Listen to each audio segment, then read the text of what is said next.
और चलिए अब आपको बताते हैं आज की वो 3 बड़ी खबरें जिन पर रहेगी एनडीटीवी की नजर दिन भर। पहली बड़ी खबर महाराष्ट्र को लेकर, जहां अब विभागों का बंटवारा हो चुका है और मंत्रियों को अपने अपने मंत्रालय सौंपे जा चुके हैं। दूसरी बड़ी खबर, AQI में हल्का सुधार हुआ है, लेकिन दिल्ली NCR में हवा की गुणवत्ता अब भी खराब श्रेणी में बनी हुई है।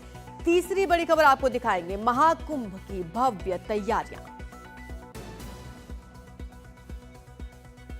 पहली बड़ी खबर महाराष्ट्र से, जहां आखिरकार देवेंद्र फडणवीस सरकार में मंत्रियों के विभागों का बंटवारा हो चुका है। बीजेपी ने अहम विभाग अपने पास रखे। किस मंत्री को कौन सा विभाग मिला है, ये भी जानते हैं हमारे सहयोगी पारस धामा से।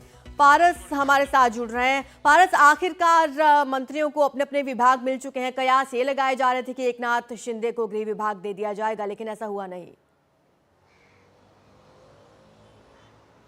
आरजू, विधानसभा चुनाव महाराष्ट्र के नतीजे आए हैं, उसको तकरीबन 1 महीना हो गया था और 1 महीने से लगातार ये खींचतान चल रही थी कि कौन सा विभाग कौन से मंत्रियों को मिलेगा, कौन से मंत्री जो है वो मंत्री पद की शपथ लेंगे। ये सारी जद्दोजहद के बीच लगातार तनातनी चल रही थी। वहीं ये बात भी सामने आ रही थी कि महाराष्ट्र के जो पूर्व मुख्यमंत्री थे एकनाथ शिंदे और हाल की सरकार में जो डिप्टी मुख्यमंत्री हैं, डिप्टी CM है एकनाथ शिंदे, उनको गृह विभाग सौंपा जाएगा, मगर ये नहीं हुआ। जब कल गृह जो बंटवारा सामने आया है उसमें देवेंद्र फडणवीस जो कि महाराष्ट्र के मुख्यमंत्री हैं, उनको home, energy, judiciary, general administration department, information publicity department ये सौंपा गया है। वहीं एकनाथ शिंदे को अर्बन डेवलपमेंट और पब्लिक वर्क सौंपा गया है। साथ ही साथ अजीत पवार जो कि दूसरे डिप्टी मुख्यमंत्री हैं महाराष्ट्र के, उनको फाइनेंस, प्लानिंग और स्टेट एक्साइज सौंपा गया है। वहीं महाराष्ट्र के भारतीय जनता पार्टी के मुखिया चंद्रशेखर बावनकुले को रेवेन्यू दिया गया है। राधाकृष्ण विखे पाटिल को वाटर रिसोर्सेज दिया गया है। ऐसे में बहुत सारे मंत्रालयों को लेकर लगातार विवाद चल रहा था कि कौन सा मंत्रालय किसको मिलेगा। वहीं मुख्य तौर पर जो मुख्य मंत्रालय हैं वो सारे के सारे जो है वो भारतीय जनता पार्टी के पास रहे हैं अभी के लिए। ऐसे में जो मंत्रालय को लेकर सबसे ज़्यादा जो बात सामने आ रही थी वो था गृह विभाग, और वो विभाग जो है वो अब देवेंद्र फडणवीस के पास गया है। ऐसे में अब आगे किस तरीके से ये सरकार बढ़ती है वो देखना बेहद ज़्यादा ज़रूरी होगा। शुक्रिया आपका पारस इस तमाम जानकारी के लिए। तो आखिरकार विधानसभा चुनाव के बाद अब मंत्रालयों का बंटवारा हुआ। आगे बात करेंगे दिल्ली NCR की, जहां एक तरफ ठंड बढ़ रही है, दूसरी तरफ वायु प्रदूषण लोगों का दम घोट रहा है। दिल्ली की वायु गुणवत्ता में थोड़ा तो सुधार देखने को मिला है, लेकिन प्रदूषण को लेकर स्थिति अब भी चिंताजनक बनी हुई है। ज्यादा जानकारी हमारी सहयोगी प्रेरणा शर्मा हमें देंगी। प्रेरणा, इस वक्त क्या स्थिति है दिल्ली NCR में प्रदूषण को लेकर? कहां पर है AQI? जी देखिए आरजू, जैसा कि आपने कहा कि स्थिति अभी भी चिंताजनक बनी हुई है। भले ही जो AQI है उसमें सुधार देखा गया है, क्योंकि कल शाम जो AQI दर्ज किया गया है वो 373 दर्ज किया गया, और इस वक्त अगर मैं AQI की बात करूं तो वो 386 देखा जा रहा है, जो कि 2 दिन पहले सीवियर प्लस कैटेगरी यानी कि 450 से ज़्यादा पहुंचा हुआ था। और अगर बात करें ठंड की, तो लगातार जो है ठंड में भी बढ़त देखने को मिल रही है। तो कहीं ना कहीं दिल्ली के जो लोग हैं उन्हें अभी तक छुटकारा नहीं मिला है, और NCR के जो इलाके हैं वहाँ पर भी जो प्रदूषण की स्थिति है उसमें भी कोई सुधार नहीं देखने को मिल रहा है। और इसके अलावा विशेषज्ञों का कहना है कि आज हवा की जो डायरेक्शन है उसमें बदलाव आएंगे, जिसकी वजह से जो प्रदूषण है वो बढ़ सकता है, और उसके अलावा घना कोहरा भी देखने को मिलेगा। इस वक्त अगर मैं टेम्परेचर की बात करूं तो वो 8 डिग्री सेल्सियस बना हुआ है दिल्ली में। तो जो दोहरी मार है वो झेल रहे हैं। एक तरफ प्रदूषण की चपेट में पूरी दिल्ली NCR है, और दूसरी तरफ जो ठंड है वो भी लगातार बढ़ रहा है। तो स्थिति अभी भी जो है चिंताजनक बनी हुई है ग्राफ 4 के तमाम नियमों के बाद। जी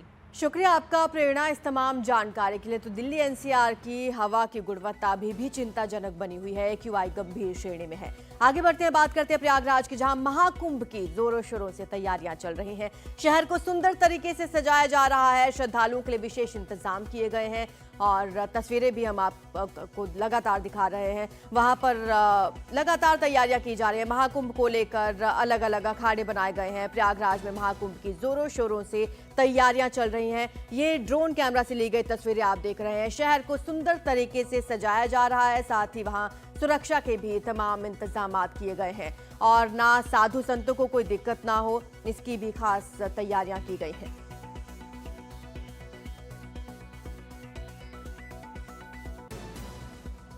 प्रयागराज में महाकुंभ की भव्य तैयारियां हो चुकी हैं। वहां पर आने वाले श्रद्धालुओं को दिक्कत ना हो, इसको लेकर भी तैयारियां की गई हैं। कल ही पता चला कि स्पाइस जेट अब अलग से फ्लाइट्स चलाएगा। महाकुंभ को लेकर प्रयागराज के लिए ये फ्लाइट्स दिल्ली और मुंबई से चलेंगी। साथ ही वहां पर प्रशासन ने खास इंतजाम किए हैं, सुरक्षा की व्यवस्था पुख्ता की गई है और महाकुंभ को लेकर तमाम अखाड़े बन चुके हैं और लगातार वहां पर साधु संतों के पहुंचने का सिलसिला बना हुआ है।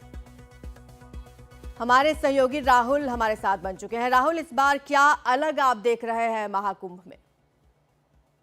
इस बार बहुत कुछ अलग है, बहुत कुछ अलग है इस बार। और ये अलग इसलिए है क्योंकि इस बार अपेक्षित है कि 40 से 45 करोड़ लोग इस प्रयाग की धरती पर आएंगे, संगम की नगरी में आएंगे। खुद योगी आदित्यनाथ इस बार अलग इसलिए भी इसको बना रहे हैं क्योंकि 27 को वो एक बार यहाँ विजिट कर चुके हैं, नवंबर को, 7 दिसंबर को आ चुके हैं, 12 दिसंबर को आए थे, 13 दिसंबर को आए थे।